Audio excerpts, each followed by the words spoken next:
আচ্ছা, আজকে আমাদের বাংলাদেশের জনসংখ্যা পরিচিতি এই চ্যাপ্টার নিয়ে আলোচনা না? ঠিক আছে, দেখো এই চ্যাপ্টারটা দিয়ে অবজেক্টিভ খুব গুরুত্বপূর্ণ। আসো, বাংলাদেশ একটি জনসংখ্যা একটা দেশের উন্নয়নের প্রধান শক্তি। একটা দেশের জনসংখ্যা তার আয়তনের সাথে সামঞ্জস্য হতে হবে। একটা দেশের জনসংখ্যা অনেক বেশি হইল কিন্তু জায়গা নেই, জায়গা ছোট, তাহলে কিন্তু ঝামেলা হয়ে যাবে। ঠিক আছে, এই অধ্যায়ে আমরা সেই জনসংখ্যা নিয়ে আলোচনা করব। বাংলাদেশ সহ আঞ্চলিক কয়েকটা দেশের জনসংখ্যার তুলনা। বাংলাদেশ পৃথিবীর অন্যতম ঘনবসতি দক্ষিণ এশিয়ার একটা উন্নয়নশীল দেশ। দেশটি দ্রুত মধ্যম আয়ের দেশের দিকে এগিয়ে যাচ্ছে। তাহলে দেশটা কোন দিকে এগিয়ে যাচ্ছে? মধ্যম আয়ের দেশের দিকে এগিয়ে যাচ্ছে। এ দেশের আয়তন কত? 1,47,570 বর্গ কিলোমিটার। আমাদের দেশে 2022 সাল অনুযায়ী জনসংখ্যা কত? 16,98,28,911 জন। সেই হিসাব করলে প্রতি বর্গ কিলোমিটারে বাস করে কতজন? 1119 জন। ঠিক আছে, প্রতি বর্গ কিলোমিটার বুঝো? মানে আমার এই মনে করো প্রতি বর্গ কিলোমিটার বলতে এইদিকে 1 কিলোমিটার, এইদিকে 1 কিলোমিটার, এইদিকে 1 কিলোমিটার আর এইদিকে 1 কিলোমিটার। এই যে জায়গাটা হইলো না, এই জায়গাটাকে বলে বর্গ কিলোমিটার। কি বলে? বর্গ কিলোমিটার।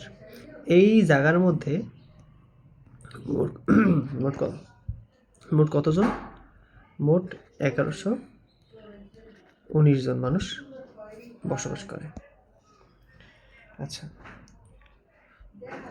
আগে যেখানে 15-16 বছরে আমাদের দেশের জনসংখ্যা ছিল 15 কোটি, সেখানে এখন 16 কোটি।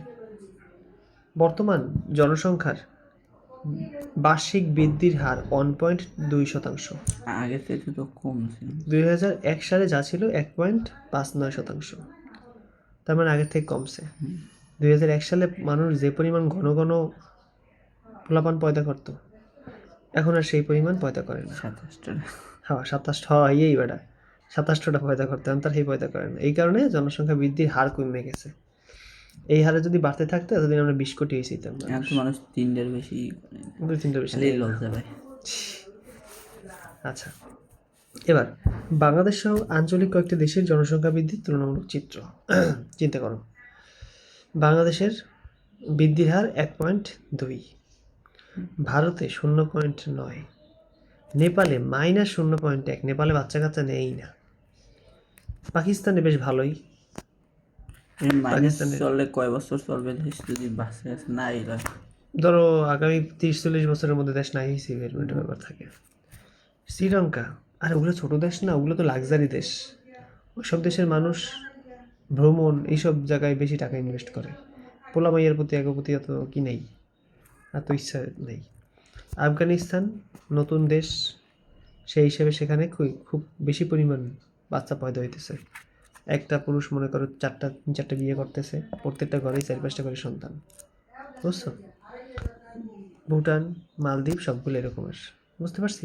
ভুটান তো অনেক ছোট দেশ। হ্যাঁ, ওই যে মানে যে দেশগুলো ছোট, শ্রীলঙ্কার চাইতে তো অনেক ছোট। হ্যাঁ, কিন্তু শ্রীলঙ্কার মানুষ কিন্তু শ্রীলঙ্কার চিকিৎসা বিজ্ঞান অনেক আগানো, অনেক আগানো। বুঝতে পারছি? এই জন্য ওরা আসলে দেখা গেছে যে ওদের এটাও এরকম সিস্টেম করা। বাংলাদেশের জনসংখ্যার বৃদ্ধির হার ভারত, নেপাল, শ্রীলঙ্কা, মালদ্বীপ, ভুটানের তুলনায় বেশি। পাকিস্তান, আফগানিস্তানের তুলনায় আবার বৃদ্ধি কম। এবার আমাদের দেশে ওই যে প্রতি বর্গ কিলোমিটার, এই প্রতি বর্গ কিলোমিটারে দেখো কতজন মানুষ বসবাস করে? 1119। সিঙ্গাপুরে 8260।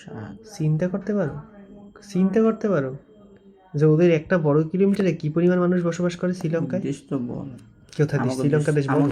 আমাকে সাথে বল না, এটা দ্বীপ রাষ্ট্র, এটা সিঙ্গাপুরটা দ্বীপ রাষ্ট্র। এই ঠিক আছে, ওকে। এবার মালদ্বীপে কীরকমের? 1728 জন। ভারতে 427 জন। তুমি কবা ভারতে স্যার 100, মানে ভারতে কত কোটি জানি মানুষ, তো এত মানুষের মধ্যে তাইলে মাত্র এই কয়জন থাকে কেমন 1 বর্গ কিলোমিটারে? মজার কথা, একটা দেশের সব জায়গায় কি মানুষ থাকে? কত নদী আছে, নালা আছে, কত গ্রাম আছে, কত খালি মাঠ আছে যে মাঠে মানুষ বসবাস করে না। তো ওইরকম ভারতে এরকম মাঠের সংখ্যা বেশি, পাহাড় টাহাড়ের সংখ্যা বেশি, যার কারণে তাদের ভারতের বর্গ কিলোমিটার সংখ্যা কমে আসছে। ঠিক আছে, কিন্তু এর দ্বারা কিন্তু বোঝা যাবে না যে ওই দেশটা গ্যাদারিং নাকি গ্যাদারিং না। যেমন ভারত কিন্তু প্রচুর গ্যাদারিং দেশ, প্রচুর এক জায়গায় অনেক মানুষ বসবাস করে, গিজিবিজি হিঞ্জিবিজি, ঠিক আছে। মানে একটা জায়গা পুরো খালি রেখে হ্যাঁ, যেমন এক জায়গায় খালি সে জায়গায় মানুষ নেই, আর যে জায়গায় ভরা সে জায়গায় মুম্বাই টুম্বাই দেখবা খালি একদম খালি মানুষ হিজিবিজি হিজিবিজি করে। বুঝতে পারছি। আর জাপান, ওরা খুব ওয়েল প্ল্যান্ড। জাপানে তারা মনে করো বিয়ে শাদিও করে প্ল্যান করে মাত্র 330 জন। বুঝতে পারছি। ওখানে এরা মনে করে ছেলে মেয়ে একটা বার্ডেন, একে জন্ম দিয়ে মানুষ করা করতে করতেই জীবন শেষ হয়ে যাবে, এই জন্য ওরা নেয়ও না। তাই দেখা যায় বাংলাদেশের জনসংখ্যার ঘনত্ব শ্রীলঙ্কা, ভারত, জাপানের থেকে প্রায় 3 গুণ বেশি। তাই বাংলাদেশ একটা ঘনবসতিপূর্ণ দেশ। বুঝতে পারছি। এবার আমরা যদি আদমশুমারির বছর দেখি, আমাদের জনসংখ্যা বৃদ্ধির হার ছিল 2022 সালে 1.22। তা ব্যাপারটা হচ্ছে এই দেখছো আস্তে আস্তে আস্তে আস্তে আস্তে আস্তে কমতে আছে। ঠিক আছে, আমার নানার 9 মাইয়ে বলা ছিল। হ্যাঁ, ভালো না খারাপ? অবশ্যই ভালো। দেখা যাইতো যে যখন মা বাবা 9-10টা মাইয়ে পোলা জন্ম দিত, তখন দেখা যাইতো যে মনে করো তোমার সেগুলা সবাই ঠিক মতো পড়াশোনা পাইতো না। ওই যুগ হিসেবে ঠিক ছিল, আবার ওই যুগ হিসেবে ঠিক ছিল হয়তো, বা যে একটা মানুষের কাঠার পর 100% এরকম মনে করো 10 মানে 4-5টা জমি ছিল। ঘটনা হয়েছে অত জমি খাইবে কিনা, তা ঠিক আছে 5 জনের 5টা জমি দিয়ে গেছে, কিন্তু এখন তো মানুষের শাকসবজি সব নিজেরা খাইতো। লাগাই। আর এখন মনে করো একটা মানুষের জমি আছে মনে করো 2-3 শতাংশের মধ্যে কয় শতাংশ দেবে।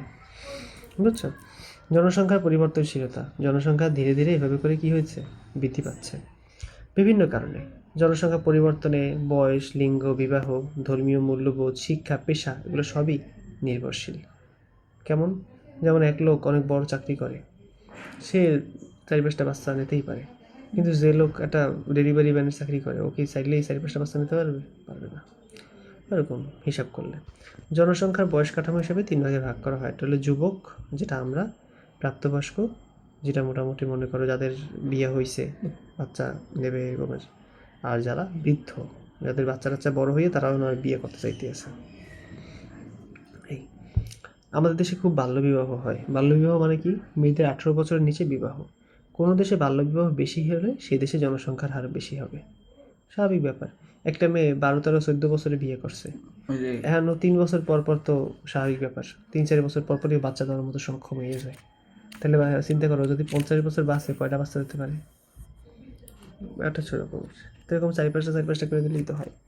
আর এই জন্য দেখা যায় আমাদেরকে উদ্বুদ্ধ করা হয় যেন আমাদের বাচ্চারা বা আমাদের কি বলে কাপেলরা, তারা যেন আফটার 30-তে বিয়ে করে, 30 বছরের পর বিয়ে করে 30 বা বছর 25 বছরের পর বিয়ে করে। ঠিক আছে, 30 বছর বেশি একেবারে। গান্ধী 40 বছর পর বিয়ে করে। যাই হোক, এই জন্য এই জন্মহার আর মৃত্যুহার একটা দেশের জনসংখ্যা কাঠামোকে পরিবর্তন করে দেয়, মনে থাকবে। যাক, এবং গরিব শ্রেণীর মানুষদের মধ্যে জন্মহার বেশি, যেমন কৃষক শ্রমিকদের মধ্যে জন্মহার বেশি, আর ডাক্তার, ইঞ্জিনিয়ার, শিক্ষক এদের মধ্যে জন্মের হার কম। এরা খুব ভাববে চিন্তা জন্ম নেয়।